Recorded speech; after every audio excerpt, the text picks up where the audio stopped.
Anyways, thank you. Hi, everybody. My name is Craig Markley, spelled C-R-A-I-G-M-A-R-K-L-E-Y. I'm an English teacher here in Seoul. I've been here for just short of 2 years. My 2-year arrival anniversary will be on Monday. So I'm just approaching the where does the time go mark, and it's gone really quick. So originally from Chicago, born and raised. 2 parents, Ken and Diane Markley. Grew up in the suburbs of Chicago, like a lot of people. And I have 1 brother, Kyle, who's also an English teacher here in Korea also, up near Sanghae. So there are 2. The Markley brothers, the only Markley brothers, are both living in Korea. So we relocated. We call it Chicago East. We've just moved down the street a little bit. So I'm 35 years old, born August 7th in Chicago, and I graduated from the University of Wisconsin at Madison. For all of you fans of A.C. Nielsen School of Journalism or the Badgers for sports fans. And then after graduation, majored in journalism, advertising specific focus, relocated to Los Angeles, California, and worked in Century City at a public relations firm doing high-tech PR, Microsoft, SciQuest, some of the larger technology giants, before moving over to banking and worked as an internet commerce manager for one of the large Beverly Hills banks. Eventually, when I got bored and life dealt its chance hand, bumped into a lovely young lady one night, and you didn't tell me that. We'll leave that story right there. But she's lovely. That's all I can say. But she was actually the one who clued me into Korea. Had never been here. Honestly, like many people in my country, we don't know very much about Korea, which is strange, considering we have a U.S. military base here. Right. You're one of the largest Asian tiger economies out there, along with Singapore. And we just, as a country, don't know too much about Korea. She informed me of the opportunity to teach English in Seoul, free airline ticket round trip, an apartment to live in, a job you love, and a chance to travel and see the world. Was she Korean? She was American. African-American girl from New York City. How did she know about Korea, and how did she...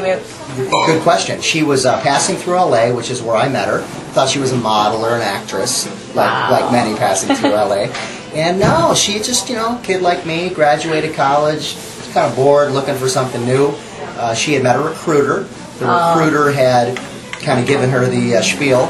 She had signed up, and before she jumped on her bus to head off to Burbank, I said, "Do you have a phone number for that guy, that recruiter guy who knows all about this teaching in Asia?"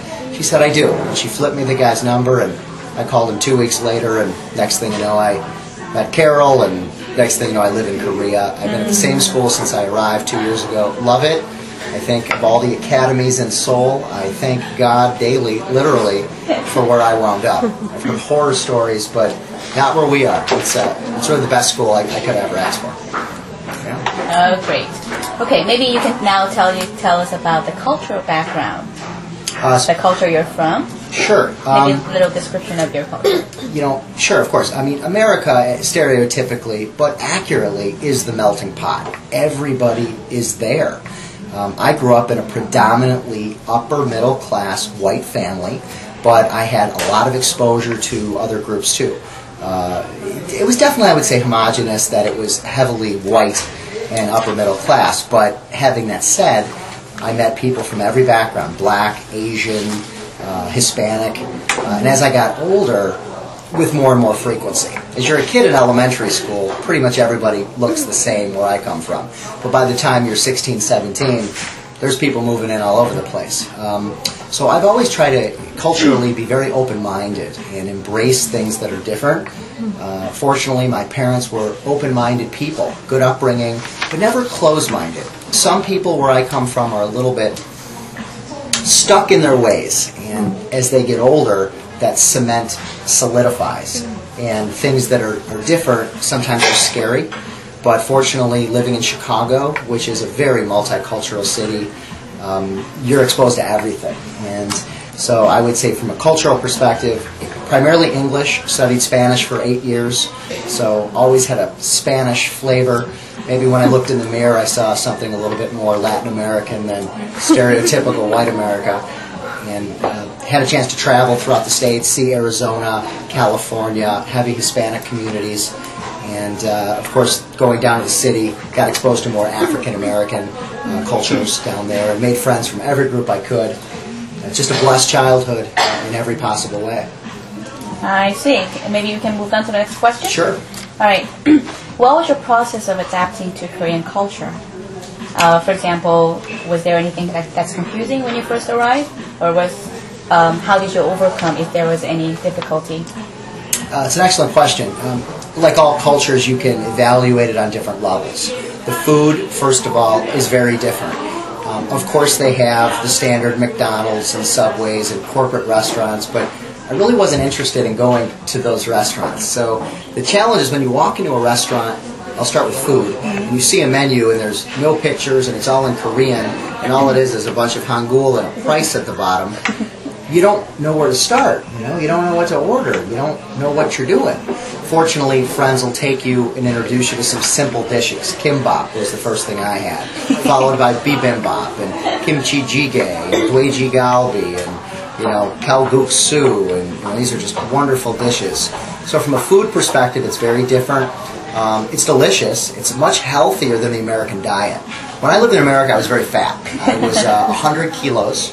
Extremely fat. I'll show you a photo later if you're ready for a laugh. You might not be, but if you are. And I show it because coming from where I was, the food is just very high in fat, and it really can take a toll on your body. Korean food is fabulous. It's spicy. We call it the Mexican of Asia. Put pepper in everything in this place. It's just, what's going on here? But once you find a couple dishes that you like, you're no longer intimidated by the food.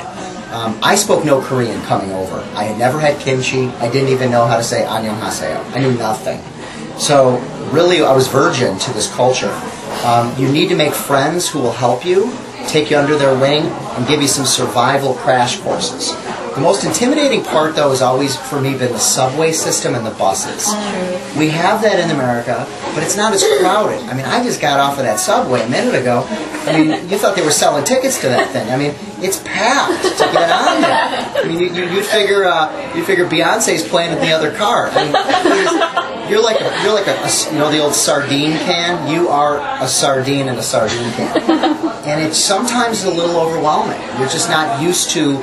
The concept of personal space back in the States is really valuable. Right. Okay? Like if you're sitting at a table here and somebody comes into a restaurant, they shouldn't sit at the table next to you. They should go sit over there. Oh, really? Absolutely. I'm not going to say it's stay away from me. I mean, unless she's cute, then I hope she says that. But the point is people really give each other room. This culture is very different. I'll be sitting in a restaurant, there'll be 12 empty tables, they'll come and sit right next to me. And I'm looking at them going, is it something I said? I take it as a compliment, if anything. But point being, personal space is something you have to know is different here. The language is extremely different. Tonally speaking, it's different. The way the words are phrased, and the grammatical structure is totally different too. So it's really been a piecemeal process to learn Korean, starting with key vocabulary. Learn the greetings. Annyeonghaseyo, annyeonghaseyo, tashimana, 반갑습니다. Learn how to say things that are relevant. You don't need to talk about your summer vacation and your aunts and uncles. You need to talk about thank you, where is, may I, have a nice day. So stick to the basics. From a language perspective, though, it's doable. It's just a little bit intimidating. But fortunately, in Korean culture, enough people speak English where you can get around. I mean, I don't want to sound like you can come here and be lazy and never learn any Korean, although I have friends that speak no Korean. They get along fine in Korea because the people here have taken the time to learn English. Having that said, you should learn some Korean. It's respectful, but it's also helpful when you're here.